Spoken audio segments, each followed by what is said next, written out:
What's up, everybody? Welcome to another episode of Respect Her Game. I'm Laura Stickles. We've got Natalie Nuri here today, and we're going to have a big baseball episode because we also have Emma Tiedemann and Rylee of the Portland Sea Dogs coming on here in about 10 minutes or so. We just had a really great conversation with them. They're both so sweet, know a ton about baseball. Of course, we asked them all about the big three and just kind of about their journeys in the industry, so I'm excited for you guys to get to hear that. But the Olympics only come around every 2 or so years, so we're going to do a lot of Olympics chat as well.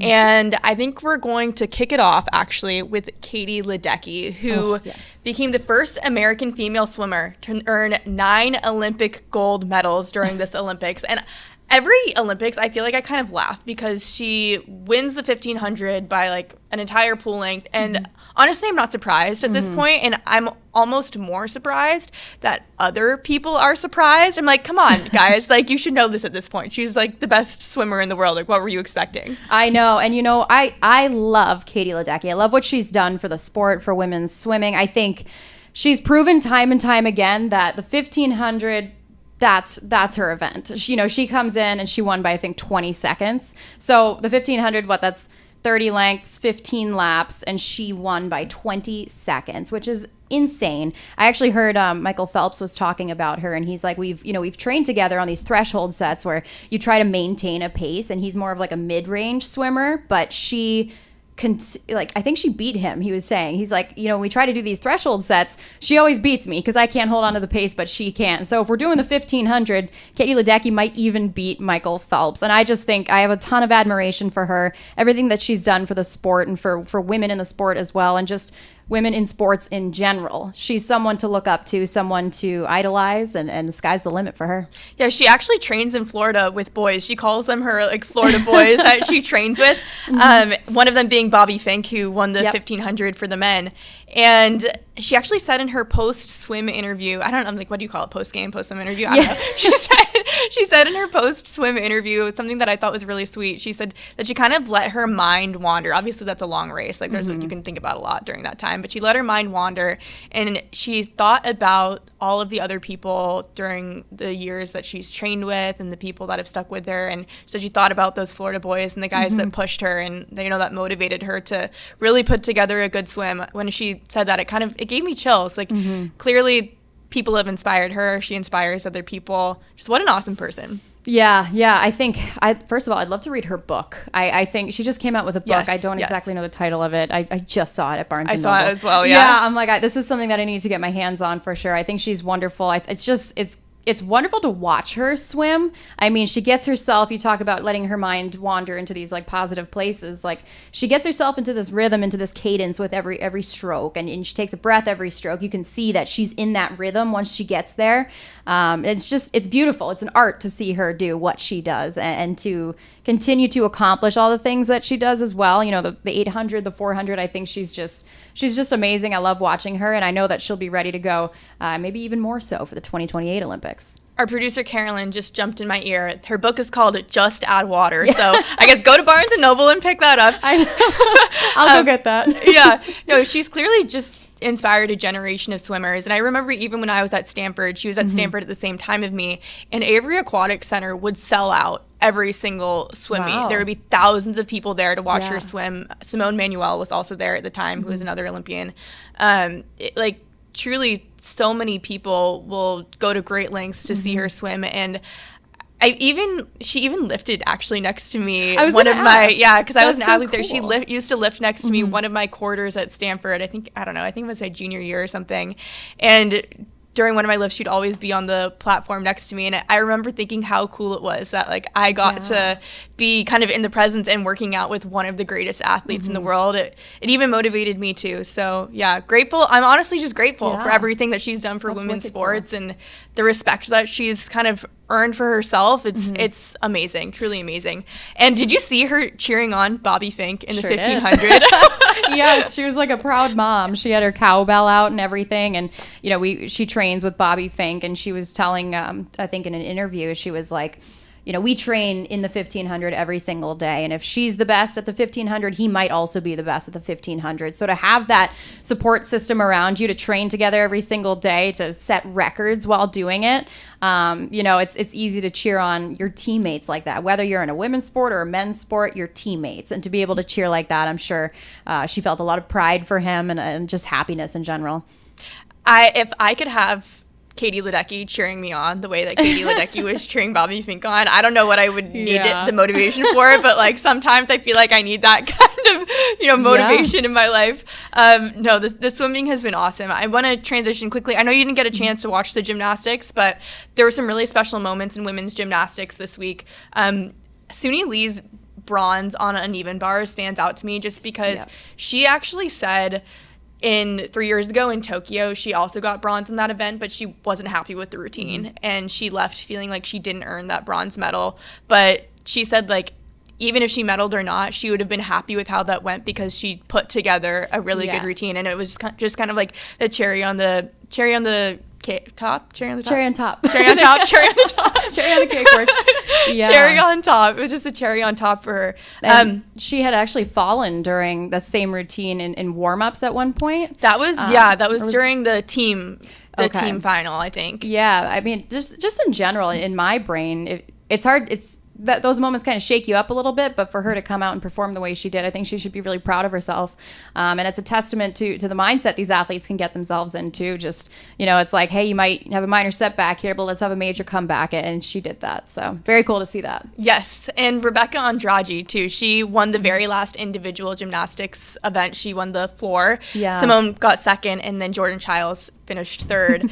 And I just thought that was the perfect way to kind of end the gymnastics in Paris. It was almost like who knows if Simone will come back in 2028, but it almost seemed like Simone was passing the torch on to Rebecca. Yeah. And something that's actually funny, Rebecca doesn't speak English. She just speaks Portuguese. Really? But you wouldn't really know it because the girls all communicate with each other like all the time. And I saw this post on Twitter, which was like, it's easy to speak universal girl code. It's just like laughs and smiles and hugs. High five. I feel like high fives in gymnastics, that has to be the sport with the most like high fives and hugs that I've ever seen. I love watching meets, like even at UNH where I went to school. The meets are so much fun, and I feel like they're all just super supportive. There's like an unspoken bond between them, and hey, you don't even need to speak English to get in with the girls, so I think that's pretty cool. Yes. I know you did watch a lot of track though, right? Yeah. Okay, so I'm excited to actually talk about Sydney McLaughlin. Did you see her? It was the semis from yesterday, right? In the 400 meter hurdles. Yep. That was wild. So I guess her PR in the 400 meter hurdles is faster than any of the other women currently competing in the 400 meter hurdles if they were to run without hurdles. So if they were just to run 400 meters, Sydney McLaughlin Levrone is now even still faster than them with hurdles in her way, which is incredible. Well, first of all, I had TV for this one. I don't have cable normally, so I do tune in, but this was super cool. Testament to the graphics team, because I don't know if you saw this, which I'm sure you're referring to, but they had like a yellow line following the normal 400 final from Tokyo at Sydney Levrone's pace. So it was the 400 meter final, but the yellow line was marking how fast Sydney runs the 400 in hurdles, and she was keeping up with them. She would have finished 7th overall in just the regular 400 if she was doing hurdles. So that just goes to show you how fast she's moving. I did the 100 hurdles back in my day, and it's a hard race. And like the physique, the endurance, the technicalities of all this, it's hard. So I did 100 meters. Imagine 400. Okay, I'm so glad that we have a hurdler on this episode, because what I want to know is how do you literally how do you hurdle? Like how do you clear? Oh my goodness. What do you call it? I guess the hurdle. I was going to call it the barricade. How do you clear the hurdle? Yeah. Well, funny story actually. I remember my childhood driveway. My brother and I set up sawhorses in the driveway, and I was hurdling over sawhorses the length of my driveway. It wasn't very graceful, wasn't very accurate, but it still got the technique down. And so they say, if you like fall over a sawhorse, you're going down. I actually did. I took a major spill in one of my races, and I busted my knee, my hip, my hand, my elbow open. But obviously, I'm no Olympian, so maybe that is the reason why. But I mean, it's hard to get the technique down, and like the the thing that I always got hung up on were the amount of steps that you take between hurdles. So you always kind of had to like time out your strides so that you were jumping at the same time every time. So you would run into something called stutter stepping, where you take many little steps before you jump, and then it sets off your time completely. But to see Sydney McLaughlin-Lavroni do this, it's an art, because she does it and you're like, wow, she's not even thinking about it. She's just gliding over these hurdles and doing what she does best. If I were younger and still in track, I would definitely be looking up to her. I mean, she just makes it look so effortless, is what you're saying. And something like she beat everybody. Like by the end of her semi race, she didn't even look winded. And that makes me excited for the finals, because I'm like, how much faster can she go? This is a race that I'm absolutely going to tune into. Truly excited for that one. One other note to do, like an Olympics note to make before we move on to our interview, is that women's soccer is advancing to the gold medal match on Saturday against Brazil. And did you know they actually have not qualified for a bronze medal game for a gold medal game? Did I say bronze medal match or gold medal match? I don't know. I'm going to reread it. They're advancing to the gold medal match on Saturday, just in case I said the wrong medal color, versus Brazil. But the first time since 2012. Wow. Like, that stood out to me, because, I mean, it feels like women's soccer has just been dominating for so long in the United States. But, yeah, it's actually been a while since they've been competing for the gold medal. Yeah, 2012. Where was that?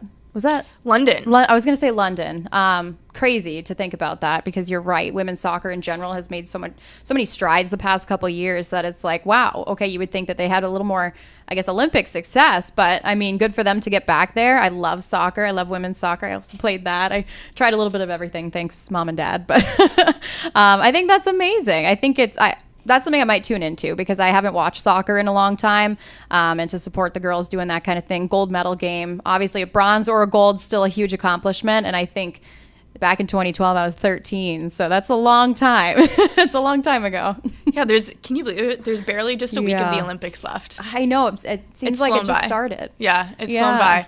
Well, we're going to switch gears now. We're going to start talking some baseball. We're lucky enough to have both Rylee and Emma from the Portland Sea Dogs on. They're the two awesome broadcasters on there, and they took some time out of their very busy days to speak with us. So I hope you guys enjoyed this conversation as much as we did. We are so excited to welcome on Emma Tiedemann and Rylee Pay to the show. They're the broadcasters for the AA Portland Sea Dogs. Guys, I know how much time goes into being a broadcaster, especially in AA, especially doing play-by-play like you guys are. There's so many additional responsibilities. And I just found out that you're in the middle of a 2-week homestand, so thank you so much for making the time. Of course. Happy to talk with y'all. Okay, Thanks for having me. So I think we're going to kick it off right away and start talking baseball, because something that I want to know, having been in Worcester all season long, I've been patiently waiting for a member of the Big Three to make it up to Worcester, and I feel like you guys have had them all season long. I feel like it's going to be another Cedon Rafaela situation where he comes up for like 7 days and then is in Boston, and it's like I barely even got to see him. So when do you think that they're going to make it to Worcester? I mean, any day now. I think every day we see the lineup and they're still in it, we're like, okay, we get them for another day. So we always are excited whenever they're still in our lineup. But you could tell, like, they're ready to move up anytime. And so it could be tomorrow. It could be at the end of the season at this rate. I think we're all surprised that they're still here with us, but we're very lucky that they're in our lineup every day still.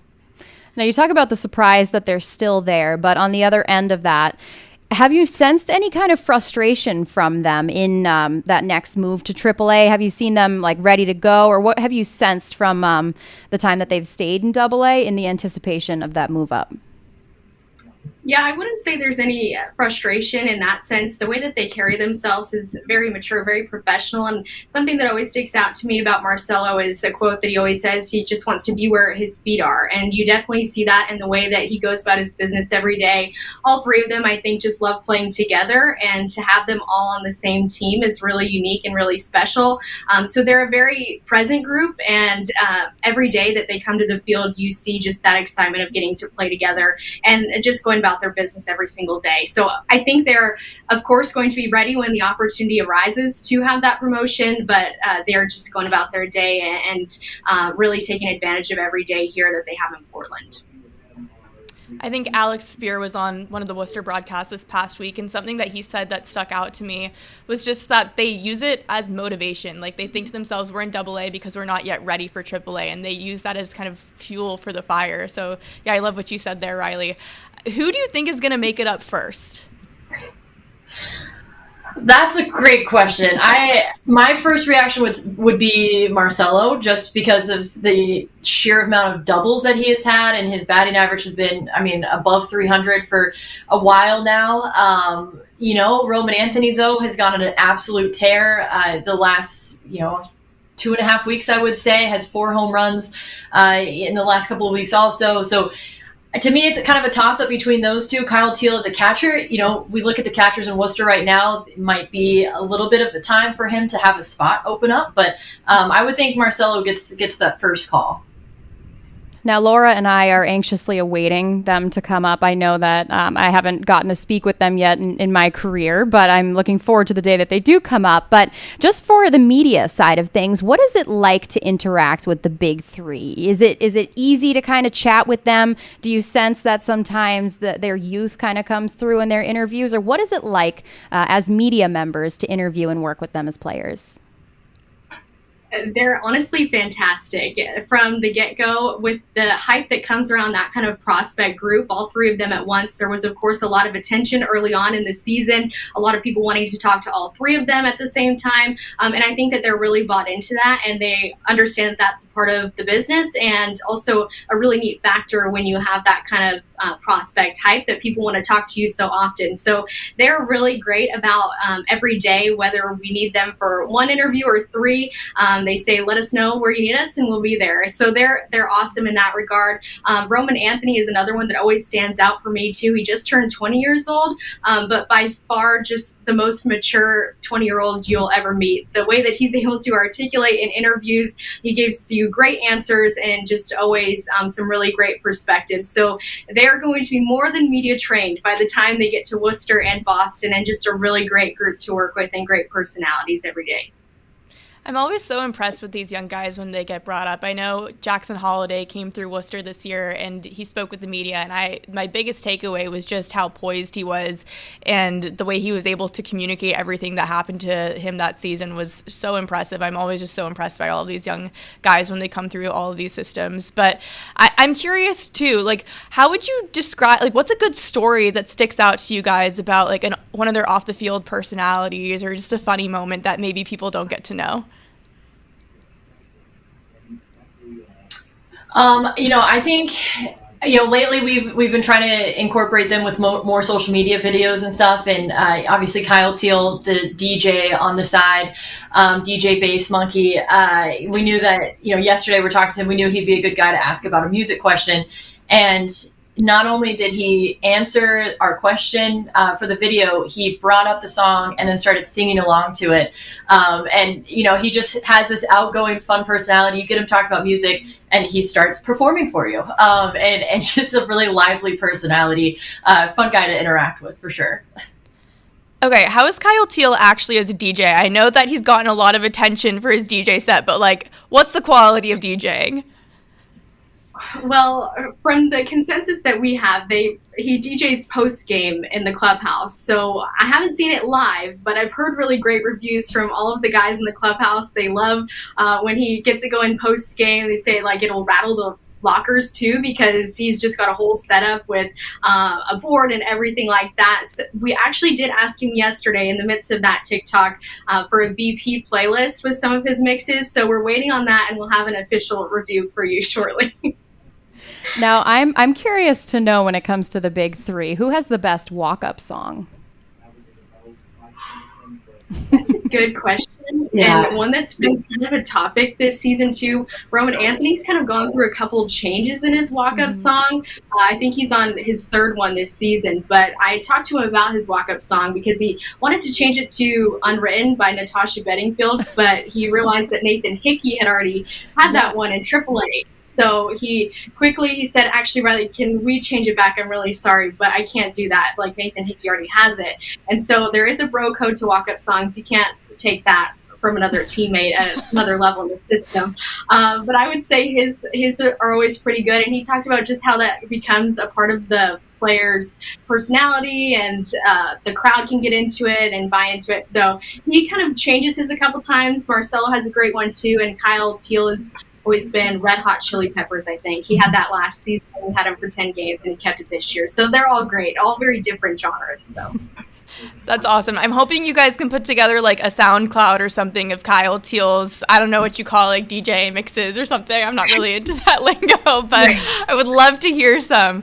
Who's somebody right now that's getting overlooked down there? Obviously, there's been so much conversation about these big three, but who else has been having a great season? I mean, I don't know if he's being overlooked at this point, but Christian Campbell has absolutely exploded. He was not really ranked as a top prospect coming into the season, but now he's on top 30 list. He's on the MLB top 100. So I don't know if he's overlooked, but I mean, he's batting .373 for Portland in 45 games. He was batting over 400 for a very long time, and we were like, okay, when is he going to cool off, and have more of a normal batting average? But he hasn't. He's on a 22-game on-base streak. He's absolutely tearing up the level, and has been great at the plate with adjustments. He's been very versatile defensively at shortstop, out in the outfield. He can do it all, and just a freak athlete at the plate, and has been really solid for Portland. And kind of sometimes the big three is always what we talk about, but we might make it like the big four with Christian. Now, has there been an emergence through the season of someone who kind of came out of the woodworks and you were like, wow, this person maybe not doing better than expected, but really kind of making a name for themselves in a different way, whether that's defensively or offensively? Kind of just to piggyback off of Laura's question there, who else in the lineup might have really emerged this year and made a name for themselves? I think there are so many. When you look at just the depth of this Portland squad, Matthew Lugo is the first one that really stood out to start the season, of course, earning a promotion to AAA for good reason, because of the season that he was having. But top to bottom, Hunter Dobbins has been a really strong piece for our Portland rotation this season. He's been putting up some really great numbers in his last couple starts, and just a really reliable arm. He'll give us plenty to work with. Usually he's done 7 innings a couple times as well. So he's been a great one that's just been consistent all season long, and he's been a huge piece in the depth of our rotation. Now, you mentioned Matthew Lugo, and he was someone that we were sad to go as well in AAA through the trade deadline. And I think was it his first at bat? He hit a home run already. That was amazing. I mean, what a way to show up to your new team. But how did you guys approach the trade deadline, and what was that day like for you in your process? I mean, I think like in years past, it's been a little bit more relaxed just because we didn't have who we had this season.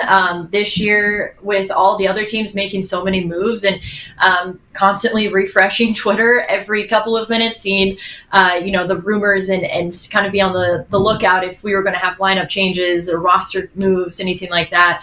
I think that we were kind of all a little on edge because of all the rumors and everyone keeping a close eye on what Marcelo and Roman and Kyle were doing that day, and if they were in Portland, if they were in the lineup, if they were not in the lineup. And not to mention that we did have Edison Paulino leave us prior to a game in Somerset. So we knew that other teams were interested in some of these prospects, especially the infielders. And so we kind of just took it, minute by minute, checking in with the clubhouse to see if there were any moves that we needed to be aware of. But yeah, we were definitely on our toes that day, just hoping that our team would stay intact and seeing what happened up until 6 o'clock. We did have a 6 o'clock game that day. So once we got into the second, third innings that night, we knew we were okay. Yeah, I think it was Eddie Alvarez told me, I think it was on Sunday, he was like, yeah, we lost some good men this week. We lost a lot of guys in Worcester, but hopefully we'll have some good guys coming up here soon. I want to kind of shift gears a little bit and just talk about your guys' careers so far. And something that we haven't mentioned yet on this show, but is very impressive, is that you guys became just the second all-female broadcast booth in professional baseball history, which is honestly shocking. Like, actually, now that I think about it, that it's taken that long, that there's only one before you guys. But both Natalie and I have been lucky enough to be a part of all-female broadcasts in the past. And I love working with the guys. I work with some of them are my best friends, but when I get to work with all women, it really does just feel different in a good way. How would you guys describe it? It's really sweet. Take it away. You go ahead. I think it's really special. This is my, I think, 16th year broadcasting, and just second year with Rylee, and out of all those years, this is the only, second time that I've had a female broadcast partner, which is mind-boggling. But I think there's a sense of kind of easiness to it. I think that it's a little bit of different chemistry than I've had with male broadcast partners in the past. And honestly, I kind of feel more relaxed, and it's just, you just kind of like you take a deep breath. And you're like, okay, this just feels right. So it's really special to be able to have, Rylee in the booth, and Rylee taking over for half the season while I was out on maternity leave, and her crushing it solo for so long, and to be able to join her back in the booth, and have such a fantastic partner that you can talk baseball with, but also, laugh about what Slugger the Sea Dog is doing, and other antics around minor league baseball. It's a nice, just kind of easiness back and forth. Now, Rylee, I guess I want to ask you this. When you entered this new position, to know that you'd be working with Emma, how did you approach it?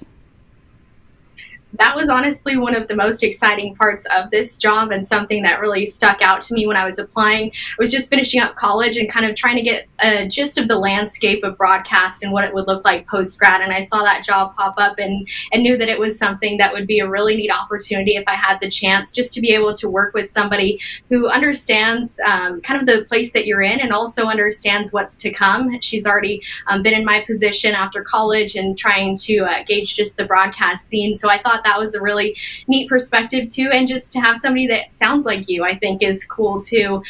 Somebody that just understands just everything about the broadcast scene in that sense, and kind of taking it on as a different voice, untraditional, not a male voice. So I thought that was pretty neat, and just to be able, like she said, to have somebody who understands what you're going through, and just that sense of ease and levity, and just that kind of personality off the field as well has been really neat. Getting any job in professional baseball is extremely competitive, whether it be down in low A or up in triple A or in the major leagues. It's extremely competitive. And Emma, I saw that you had over 100 applications for Rylee's job. So why'd you pick Rylee? I can tell. I mean, she seems awesome, but what stood out to you about her, just from the resume and from what she sent in?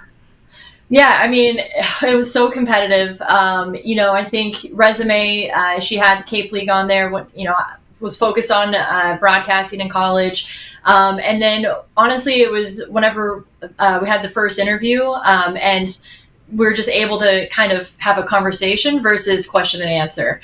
And I think that's what I really look for whenever I'm hiring for this position, because, we call 68 games together, if not more, on the road, and playoffs and stuff. So there needs to be an easy sense of conversation and a good back and forth, because it's not only for the two of us up in the booth, but it's also for our listeners and our viewers at home. So we want to make sure that we have a good relationship, so it's not an awkward, I do play-by-play, Rylee says something, and it's very cold. We want to have it, a fun booth and everything. And so I knew from that interview that, Rylee and I would have that great back and forth. And then she also had the drive to get better, which is a huge spot in this position. I hope that, after this season, that Rylee can go on and get a number one and be a voice of another minor league team after this year. And that's always my goal for this job. And so Rylee has the drive. She, has people listen to her tape. She's getting better every day, and that's another huge aspect of this job.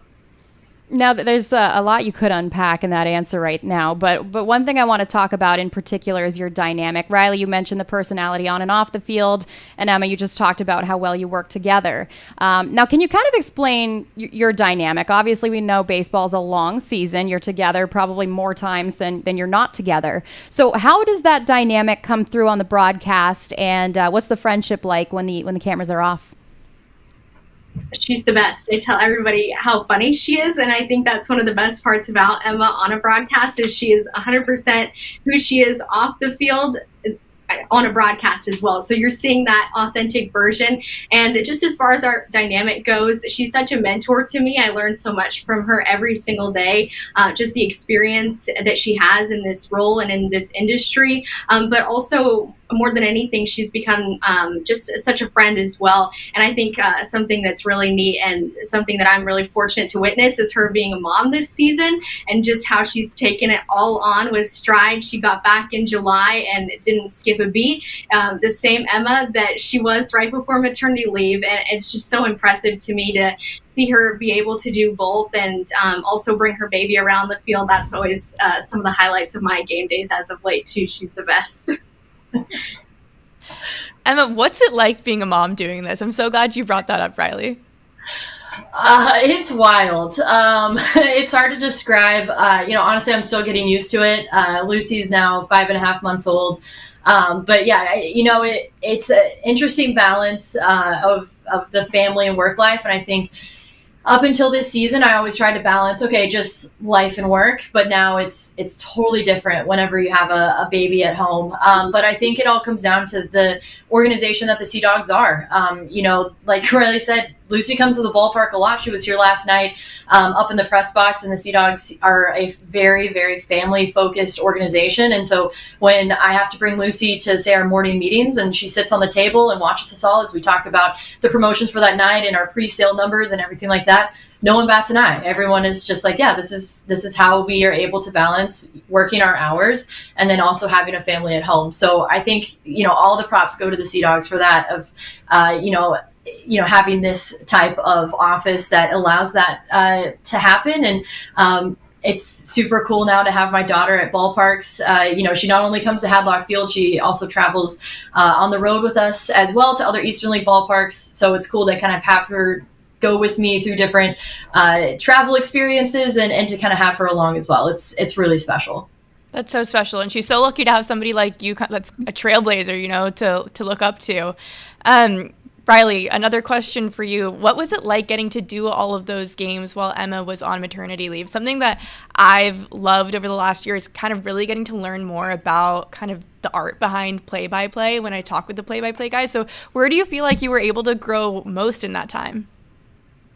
Yeah, I think it was an awesome learning opportunity, and learned so much just kind of transitioning to a solo voice as well, because you miss out on that conversation piece that you get used to, of having that extra analysis and having that humor behind the broadcast. So you kind of have to approach it in a different way, especially getting to do all the radio games. I think that's where I saw the most growth and was really excited about those. Just the pacing of how you go about the game, how you fill in the airtime as well, and just the preparation as far as all of that goes. So I learned so much, and I thought it was a really special experience to be able to do that. And then, of course, when she got back, I thought it was awesome too, because you get that extra humor piece along with it and get to banter. But it was a really fun experience, and something that I didn't take for granted. All the innings that you get with so many minor league games, learned a ton in that process. Emma, I wanted to ask one more question just about being a mom in this industry. Oftentimes in Worcester, we hear about the players being dads, and they often speak about trying to get their boys in the clubhouse and raise their sons. I know Eddie Alvarez has a 3-year-old that he tries to bring around the team as much as possible. He says, these moments are rare. Sometimes you miss a lot with them growing up. For you, on the other end of things, as a woman in this industry and being a mom, that's a full-time job in itself. How special is it to have Lucy grow up around the ballpark and see what you do? Oh, it's great, to show her that, she can do anything she wants when she grows up. It doesn't matter if, whoever, is typically in that position, she can go after whatever she wants to do in her life. Having her have this extra access behind the scenes of going into press boxes. She's been to the clubhouse a couple of times, and, our manager has, basically taken her out of my arms to hold her and get to know her. And, Roman Anthony and Marcelo Meyer volunteering to babysit her in the dugout. It's those little things that, she's not going to remember, anytime soon, but I'll tell her one day, I'll be like, these 2 all-stars, yeah, they were going to babysit you in the dugout. But yeah, it was one of the exciting things that I was looking forward to, was having her around the ballpark, knowing that I was really anxious and very nervous about kind of balancing the long hours and wanting to, see my child all the time. It makes it a lot better than I would have ever expected, just the way that everyone has embraced it around the ballpark, because, a lot of people do have kids, and Father's Day, a couple of years ago, we were on the road, and it was a really tough day for a lot of the players, including our manager at the time, because they all had kids, and we were on the road, and they were away from them. And so, it's kind of something now I can relate to as a parent and somebody who travels with the team. And now I kind of understand what those players are going through when they are away from their kids for that long. Yeah, what maybe some people don't know is that the big three are also the babysitting three. That is that is awesome. That's so cute. Okay, so clearly you're an inspiration to a lot of women coming up through this industry. I mean, like, truly, you guys even inspire me. Like, seeing you guys do play-by-play and the level at which you do it is really impressive. So is there a moment at which you guys realized that you were inspiring other people? I think it was a couple of years ago. We were in Hartford, and I had the headset on. I was about to go on for the pregame show, and a dad came in and lifted his daughter up and into the window of the press box. And he, I could hear on the crowd mic, he was saying, "Hey, you can do this too. Look, she's broadcasting. You can be a play-by-play broadcaster." And just having that kind of just immediate moment of, oh, this is a really heavy moment and I'm about to go live. And to have this little girl right here looking at what I was doing and kind of showing them that, there's guys down the booth from me, but this is my booth, and I'm a woman in sports, and you can do this too. So now whenever girls come by the booth with Rylee and I here at Hadlock Field, we invite them in, we put the headset on them, they can talk to our producer, they get the whole show, just so they can see what it's really like, and hopefully we inspire them to maybe pursue this one day also. That's amazing. I mean, Laura and I both work in hockey as well, and just this season with the PWHL kind of coming into the scene and seeing how many young girls are involved in that, and even look at us and say, like, wow, that's pretty cool that there's all women here. It's an all girls team in a way, and I'm sure that's a fulfilling moment for you as much as it is for us as well. But I'm curious to also hear the feedback, because in my career I've worked a lot in college athletics as well, and a lot of parents will come up to me and say, thank you for sharing that story on my son, or I've had like European parents even say, hey, we know you, we tune in. And that kind of feedback always makes me feel pretty good, just like you're one of the team and they enjoy listening to you. So what kind of feedback do you hear from people who listen in? Yeah, I think we're really fortunate the market that we're in Portland too. There, especially for me coming now into my second season, I was just overwhelmed with how supportive and how nice everybody was and how receptive they were. Emma mentioned it too a few years ago, that they're now used to just hearing female voices on the broadcast with Emma now in this season as well. So they're very familiar with the female voice, and I think it's something that they're very receptive of. And we've just been really fortunate to have such a special place, a special group of players. We'll have some of their parents come up to our booth in seasons last year when they were visiting, and just come and say that they enjoy listening to us, which is always really special, because those are the people that are probably listening to the most games, watching their sons play every day. So that's always really special and super kind. We've been really fortunate to see just a really widespread positive response to our broadcast and the voices that you hear. Well, coming up, there's going to be a lot more people that are going to get to have the opportunity to hear you guys do play-by-play, because on August 26th, you guys are taking over the Red Sox booth for a couple innings. What excites you most about that opportunity? That sounds incredible. Oh, I mean, the list is so long of what excites us the most. That's obviously the dream, the main goal in this whole long career that we're in, is to call Major League games and to have a taste of it on August 26th. I mean, I just can't wait to sit in the booth, look down, and call Major League pitches and at Fenway, nonetheless, the most historic ballpark in the country. I could go on for like 20 more minutes about what I'm most excited for. So yeah, Rylee, you talk about your stuff. I'm equally just excited to be able to have that experience. Like Emma said, just look down and see a Major League stadium at Fenway Park nonetheless. And I think it's also so exciting to be able to do it alongside Emma, since we get to broadcast together every day. It just makes it that much more special to be able to share that moment with her. There's nobody else that I'd rather share it with. I owe so much to her, and just all of the development that she's played a factor in my career so far. My favorite stories covering minor league baseball are always the call-ups, like getting to tell stories about guys when they get to make their major league debuts are just so special to me. But I'm curious what it's like for you being on the other side of that. How have the guys responded to you guys getting this opportunity? Well, we haven't told the players quite yet. We told our manager, and he got out of his seat. He was so excited, and said some words we probably can't repeat. But he was thrilled for us. And yeah, I think we're going to start telling the players, because it's a Monday off day, so they'll probably be watching the Red Sox game regardless. We might give them a heads up. They might hear some familiar voices those middle innings. Or you could just not tell them. Like, imagine that. That could be like the shock of their life. You just tell them to tune in. Yeah, maybe we'll do that instead. That could be really fun. I think that's an incredible opportunity, and I'm sure I've heard you say it's kind of like the cherry on top to the career to be able to call a major league game. But what exactly were you doing when you were called or got the email that this would be a potential opportunity for you? I'm curious to hear the news. It was just a regular game day here in Portland, and I was sitting at my desk typing in, I think, the lineup for our lineup cards for the day, and got the email from Nesson. I was like, okay, yeah. I my first thought was, Nesson wants to come and talk to the big three, and I was about to tell Riley, let's go check their schedules and coordinate this, and I was like, they want us to do what? This is about us. So I think it's still surreal, and it's still kind of hitting us, but I still can't believe this is going to happen, and it's going to happen so soon. Now, that you actually brought up a really good point. Now, a lot of people, I feel like they don't know how much work goes into making these minor league teams run. If you're on a radio broadcast, sounds like you're also typing up lineup cards. What other responsibilities do you have in Portland? It's a full day. It starts early.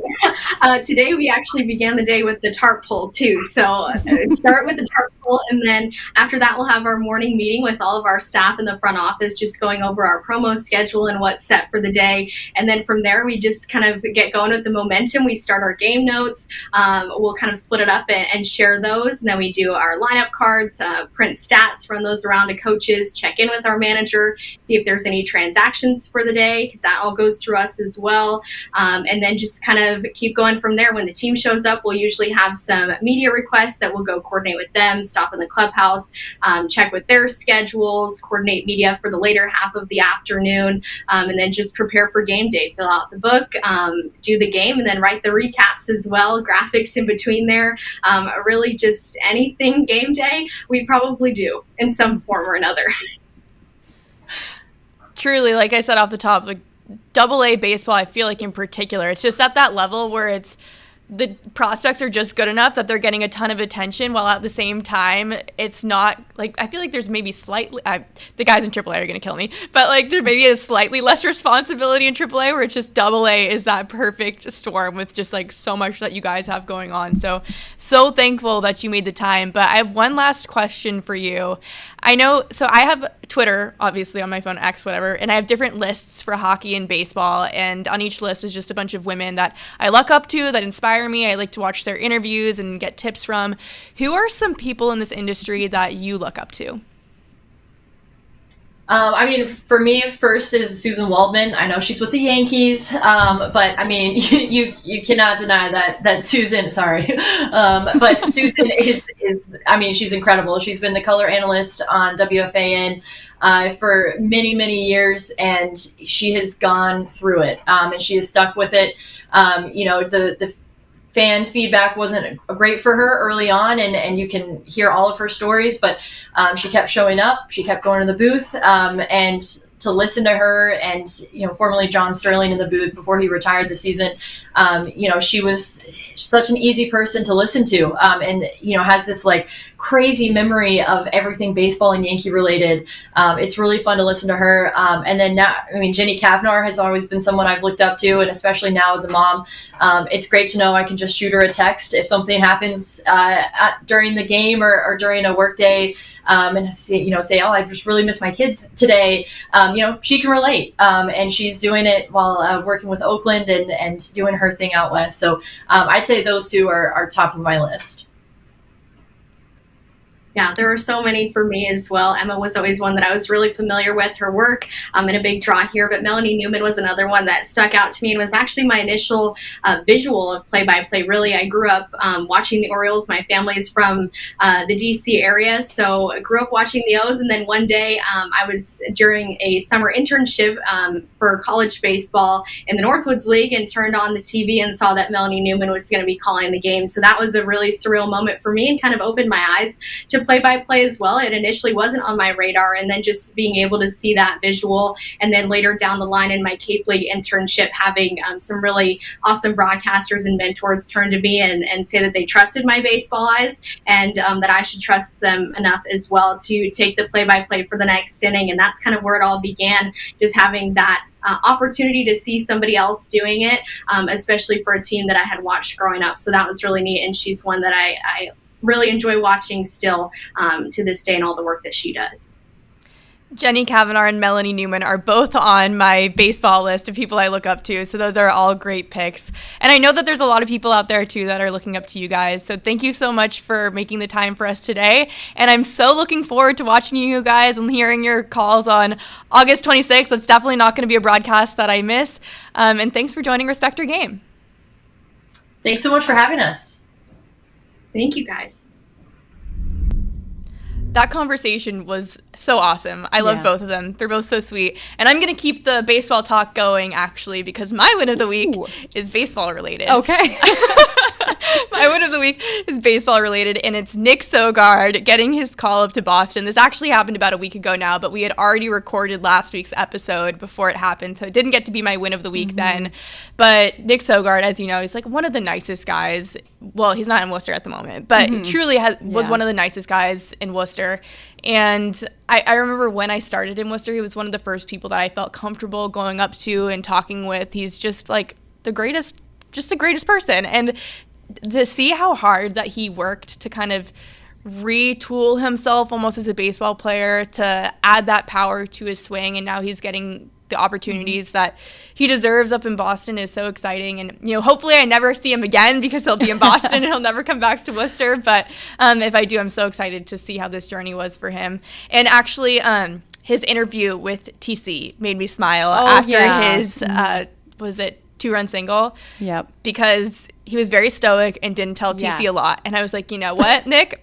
Respect, because he doesn't give me a lot either when I interview him in Worcester. He's one of the nicest guys, truly, but he's very like short with his answers and very professional about it. But it made me feel good to see, you know what, he doesn't give any extra to TC either. So, that made me laugh. What's your win? Well, first of all, I think stoic is a really great word to explain him, because I feel like through his career, he's remained just kind of just very stoic about everything. You never really knew if anything was bothering him or too high, too low. He always kind of came into every day the same way. And honestly, you kind of relate to him in a way, because you always wait for that major league call up, whatever sport it might be in. And I know that that's something that we wait for as well. So we can look to him for inspiration. Very, very happy for Nick, and congratulations to him.